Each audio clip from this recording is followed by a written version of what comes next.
Hello, we're here at the Musée Ariana, which is the Swiss Ceramics Museum here in Geneva, Switzerland. And we're at the back entrance, which is guarded by these two magnificent sphinxes. And directly underneath where we're standing, there's an exhibition organized by the Musée Ariana on the occasion of the Congress of the International Academy of Ceramicists on the theme of migrations. And we're going to look at an installation by the artist Paul March, which is called Tekenu's Intent. When you approach this work, what's striking is how the atmosphere changes. Things get more serious, and the visitor finds himself suspended in time in front of the four figures on the wall. It feels like their role may be to stand in judgment, and yet if they are judgmental, it's also imbued with empathy and with wisdom. And perhaps that's what creates this atmosphere of quiet calm and contemplation. It feels almost like a place of worship, like a side chapel dedicated to a favourite saint, for example. The four figures are clearly undergoing a metamorphosis, but it is one of slow disintegration. And what's striking is the dignity that they find in their decay. There's nothing monstrous in their deformity, but instead there's something that is at the same time pharaoh-like and alien about them. They're imposing and they're stern, but they don't seek to intimidate, and somehow they succeed in creating a presence that is both uncanny and comforting. On the ground here in front of them lies this figure whose undamaged form and polished, almost glistening surface recalls a resemblance to a massively oversized chrysalis. This large bug-shaped thing lies on a sort of sledge, which is weirdly surreal. But the four figures that look down upon it take it seriously, absorbing some of the absurdity into themselves. It's not at all clear whether they are welcoming this figure onto the scene or preparing it for its departure. And perhaps that is what brings time to a halt. So we've now left behind the finished work in the Musée Ariane, and we're here in an art space in the building of the Contemporary Art Institute in central Geneva. And in this space, Paul March, the artist, has created an exhibition which gives a quite unique view into the whole system of creativity through which the final work, Tekenu's Intent, came into being. So now we're going to hand over to Paul to walk us through the exhibition. I've called this exhibition The Archaeology of Cognition, and I'll explain a bit why that is in a minute. I've set up this exhibition for two reasons. One, I wanted to show how a work of art comes about, how a work of art comes into being. People, especially people who are not artists, have perhaps this idea that artists wait immobile for an idea to arrive, and once the idea comes, they make it. This, in my experience and in the experience of many artists, I think, is very far from the case. So here, I've taken the work that you saw in the Musée Ariana called Tekenu's Intent, and in this space here, I've put all the artifacts, all the elements that came together to make that work, that ended up making that work. And along the ceiling, I've attached pages from my notebook. So as I was doing this work, whenever the work led me to think of something, I'd note it in the notebook with images that make reference to that page, and sometimes there's a QR code that will take you to a short 30-second video that shows the sculpting action or whatever that goes along with the text and the image. The second reason why I wanted to do this exhibition is because common sense and cognitive science, at least traditional cognitive science, hold the idea or have the idea that ideas happen in their mind, which is situated in the brain. And I think this is very much not the case, that the mind is situated in the world. And by this exhibition, by laying out all these elements and artifacts, I wanted to show how ideas jump from material to material, from artifact to artifact, and that this act of jumping is the act of thinking itself. It's not a thinking person who does it to the things and to the objects. It's the things and the objects that interact with the movement of the person that is thinking. For me, how this all came about was when I read this book, which is a book by an archaeologist called Lambros Malaforis, and it's called How Things Shape the Mind, a Theory of Material Engagement.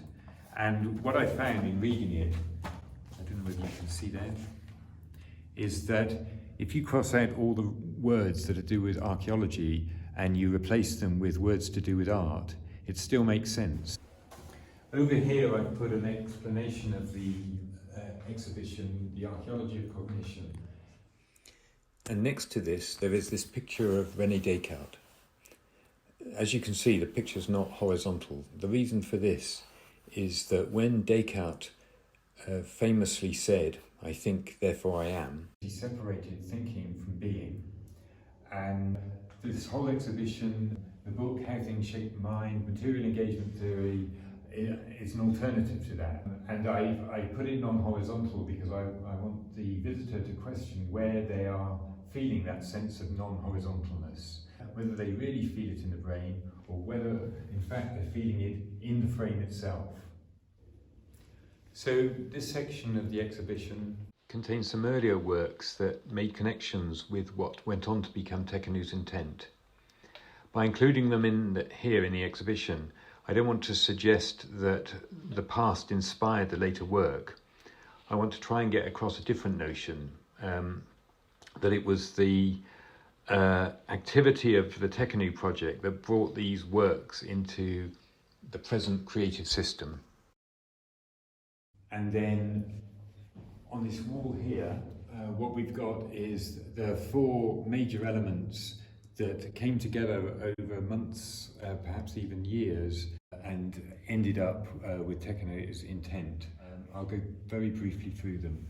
On the left there are four stakes that are found in the Art History Museum in Geneva, Bronze Age stakes from a village that's now under the water in the lakes of Geneva. This is called the Wall of the Reformation, and here there are what are known as the four founding fathers of Geneva. Here's an exhibition that I saw a couple of years back by a Genevan artist, Jérôme Stettler, and it shows, it's a drawing of four chrysalids on a wall. And finally, this strange figure is found on the walls of tombs in ancient Egypt, and its function is not really understood. But let me explain how I came across this strange figure in the first place. I made this piece a few years ago, and it was for an exhibition, but I had no title for it. I had a vague idea that it was like an obelisk, but I didn't really want to call it obelisk. So I did some research on the web, and I found that the ancient Egyptian for obelisk was Tekenu, but Tekenu with an H. And I carried on my research for a while, and then thought, no, that's what I want to call it. I went back to do a little bit more research on Tekenu, and so I typed in the word, but left out the H by mistake. And Tekenu without an H brought up those strange figures that we saw on the wall opposite a moment ago, and that's how I first came across that figure. Up here is a QR code that takes you to a short film that I made for social media about these four elements. Let's watch a section of it now. Je m'appelle Romain, je suis origine anglais et j'habite en France. Chaque jour, je fais ce trajet. I cross the border here to go from France Switzerland. Here we are in Switzerland, in the heart of Geneva, at the Parc des Bastions, où on se trouve devant ces statues des quatre personnages, Calvin, Farel, Bèze et Knox, tous des immigrés qui sont venus d'ici pour échapper de la persécution, les quatre fondateurs de la Réformation. Maintenant, on est au sous-sol du musée de l'art histoire, devant ces quatre pilotis qui soutenaient à l'époque une habitation dans un village lacustre, le village du Plongeon. So we've come back down the hill to the shores of Lake Geneva. It was there, now under the waves, where you'd find the village of Plongeon. It's there where the myth of Acherontia ended. But before we go back to the beginning of the myth, let me take you to my workshop, which is just on the other side of the lake, about 1 kilometre from here. Welcome to my atelier. Let me quickly show you around. Let's start with Tekenu. Archaeology is the search for facts, not truth. Tekenu is a strange figure that's found depicted on the walls of ancient Egyptian tombs. It's often pictured on a sledge, there and there. Here, bizarrely, it's on a sort of coffee table. This is Atropus acherondia, the death's head hawk moth. And here, that's a chrysalis of a death's head hawk moth. This is a mould of a chrysalis, and this is a rather tiny sweet one I made out of clay. These are the models for the installation I'm going to make at for the Migrations exhibition at the Musée Ariana. So there'll be 4 like this. They'll be up on a wall like that, and then this one, there'll be one on the ground which is on a sledge like that. I've made 3 full-size ones. This one's in the middle of drying. That's one of the ones that will be on the wall. This one is the one to go on the sledge, and this one's another one for the wall. These are 4 stakes. I think that's about everything, isn't it? 70% of all archaeology is done in the library, research, reading. You cannot afford to take mythology at face value. I've called the 4 elements the gathering, and below them there is this yellow circle, and inside the circle there are 4 horses' teeth. These teeth were sitting on a shelf in my workshop for years, and during the months working on the Tekenu project, I found myself playing with them, looking at them and rolling them around in my hand. I found they acted as a sort of talisman. Their influence on the project was powerful, but obscure. And there are several of these objects in the exhibition. Each one has a yellow ring around it, and each one acted as a catalyst or a facilitator, but in some undifferentiated or undetermined way. So let's now move to these first 2 tables, which are really you could call a phase of exploration. And it's here where those 4 elements, which I've called the gathering, start to come together and try and find a way of making an artwork. So here, for example, there are some first attempts at seeing how a chrysalis and Tekenu might come together, which resulted in this one. And then I moulded that one. Here there are 4 stakes, and the idea of these stakes was not so much that I needed to make stakes. It was more that by doing them was a way of thinking about how the stakes and the chrysalises Tekenu might come together.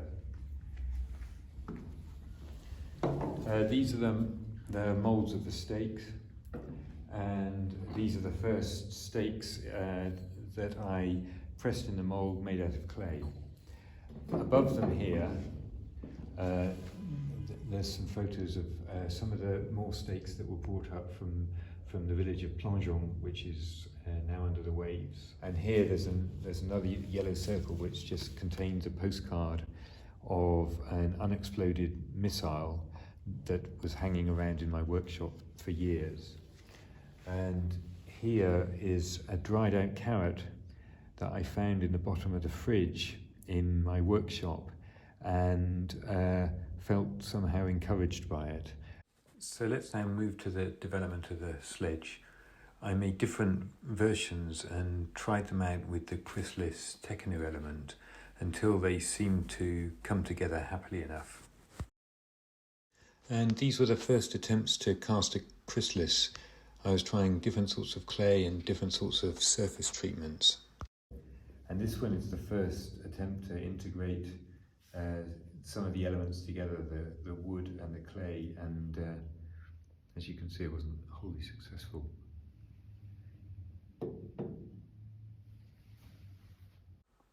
At some point in the process I'm describing, the Musée Ariana announced a competition for their exhibition migrations. And so I made this maquette in order to create some images of a work that didn't yet exist. And as with most competitions, I needed to write a supporting text. But instead of writing an explanation, I wrote a story, the myth of Acherontia. This myth weaves together the four elements that we met earlier, and which we can hear now. The moth, Acherontia, lives off honey, which she steals from hives, entering without danger by lulling the bees to sleep with a soporific scent of nightshade, honey, and beeswax. 3,000 years ago, Acherontia slept by day in the tomb of a pharaoh, sharing the crypt with an enigmatic figure, Tekenu, whose role was to guide the dead towards eternity. It was spring. Along the banks of the Nile, the heat was beginning to rise, the waters retreat, the flowers wilt, and the bees die. At sunrise, Acherontia returns famished to the tomb. Seeing the emaciated moth, Tekenu advises her to emigrate to the place beyond. Acherontia sets off, following the Nile north, towards the pastoral paradises of Europe. But as she passes over Giza, the sun's reflection on the Sphinx below brands her wings with an image so that Acherontiae may never forget their origins. Over the Mediterranean, the Sirocco wind drives her eastward, and Acherontia finally finds land at the mouth of the Rhône, where she traces the river upstream. At the point where the river emerges from Lac Léman, she comes to rest at Plongeon, a village built on stilts over the water. On the shore, surrounded by meadow flowers, the villagers keep hives. Acherontia feasts on the honey, becoming fat, healthy, and founding a community with other Acherontiae that had made the same journey. In the summer, they lay their eggs on the lush leaves, and the caterpillars thrive. With the cool of autumn, the caterpillars burrow underground as their skins turn to hide. But the winters of Lac Léman are not like those of the Nile. Above ground, Acherontia perishes from cold, and the following spring, the next generation of Acherontiae never emerged from their winter metamorphosis in the frozen earth.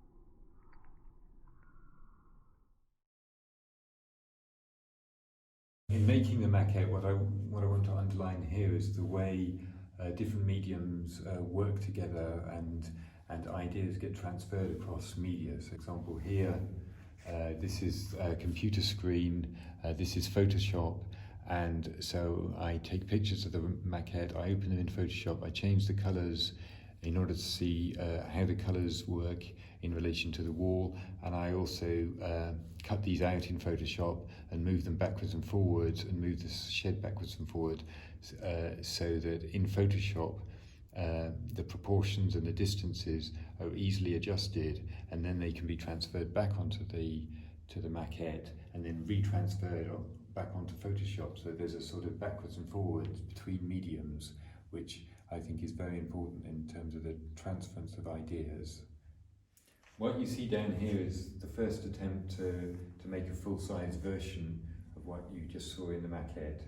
And in this version, what I tried to do was build it using what's called in French processus du colombin. It's a sort of, I don't know how to say it in English, it's a sort of, you make sausages and you sausage-shaped clay and you roll it round and then you flatten it out. And the great advantage of this is that it's hollow, completely hollow inside, so it has a great flexibility to change its shape. You can change its shape by pushing it or pulling it out. The disadvantage is it's very fragile, and although it had a temporary structure, twice it fell off the structure, and after the second time I decided this just wasn't going to work. After the failure with the first version, I decided I needed an internal skeleton and a structure to hold it, and in order to make that I needed to do some drawings in order to work out the thickness of the internal structure. And so here there are horizontal lines 5 centimeters apart, because I built it, the internal structure is built of polystyrene of 5 centimeter thicknesses.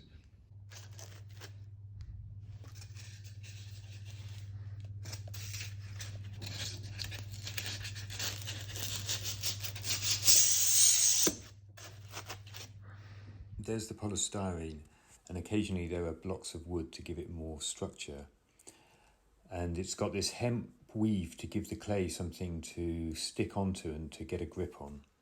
So this was the piece I made, this was the final version. It took, I don't know, several weeks, maybe a few months to model. And I took a short video twice a day, which you see here speeded up, and which I think shows really well how the sculpture filled out and found its own sense of being.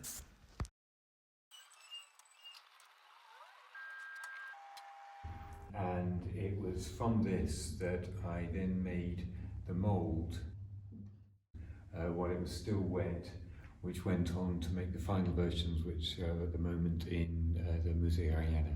So this is the plaster mould in 3 pieces. And there are 2 others that hold it in place. And I used this to cast the 5 pieces that are now in the Musée Ariana, and a 6th, which is this piece shown here. When I opened the mould for the first time and found a raw version of this, it reminded me of a work that I'd done earlier, a few years earlier, which I then noted in my notebook.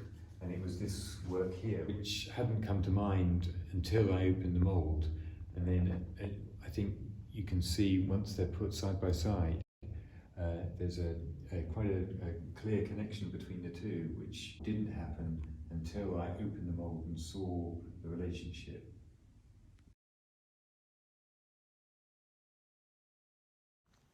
When I was making the 4 mural pieces, the ones that are falling apart, when I opened the mould of one of them, this one here, number 3, I started working on it, but it looked in such a fragile state that it reminded me of another piece of work that I did many years ago, which is this one.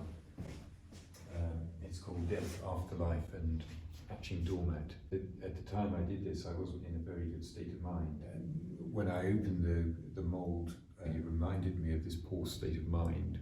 And that's why this is in the exhibition. There's something about this state of mind that has rested in those.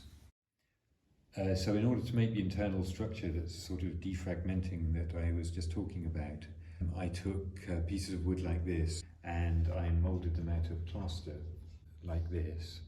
Then I would press clay into the plaster moulds in order to make different tryouts for different surfaces to find the one that seemed to work better for the final work on the wall. I think it ended up being some mixture of these 3. And these are various tests for the final surface. This one I hesitated over for a long time and finally used it for this version here.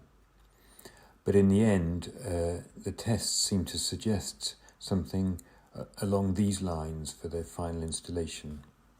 I needed to fix these 4 onto the wall, The biggest one weighs about 30 kilos, and I wanted them hanging off the wall rather than fixed against the wall. So I needed to attach them in a way that was discreet but strong enough to support this weight that was under torsion. I didn't know how to calculate this from an engineering perspective, so instead I made these models out of wood and fixed them to the back of the original sculpted piece in my workshop to try and get a visual idea of what would be strong enough and what would work. And this is a prototype of the final version in steel. I showed you a little earlier how the sledge developed. From those models I made two full-size versions. This one here is made from cheap construction wood. The one I finally used, the one at the Musée Ariana, is the same form as this one, but it's made from a heavier wood, probably chestnut, that was originally the flooring of an old farmhouse. So that's a lightning tour, or maybe not so lightning tour of the exhibition. To sum it up, as an artist, people often ask me questions like, where did the idea for that work come from? And they often assume that there was an idea that formed in my mind, and that my mind is found in my head. What I've tried to do in this exhibition is to ask the visitor to think about the notion that ideas happen not inside the brain, but outside, here, in the world. Not inside the black box of cognitive science, but outside, in the open air, here in plain view, in things that morph from one to another, in materials that metamorphose into new shapes. What I'm proposing with this exhibition is that the installation Tekenu's Intent, which we saw at the Ariana Museum in Geneva, came not from the brain of an artist, but from a disparate group of elements which come together to make common cause. The archaeology of cognition shifts the focus away from the influence of the human artist and towards a dynamic system of creativity. We find here how a collection of artifacts, artworks, images, videos, notebook extracts and experiences come together to make a network of intercommunicating nodes. So to finish, if you want to understand how art happens, and not just art, but many other activities besides, don't spend time searching for clues in the artist's past. Don't spend millions scanning the brain with MRIs. Don't get tangled up in the Cartesian divide between thinking and being. Instead, look at how ideas and things change themselves by jumping from 2D to 3D, from digital to gestural, from clay to plaster to wood and then back again. By tracing the archaeology of cognition, I want to show you that the idea for Tekenu's Intent did not happen at the beginning of its story, but at the end.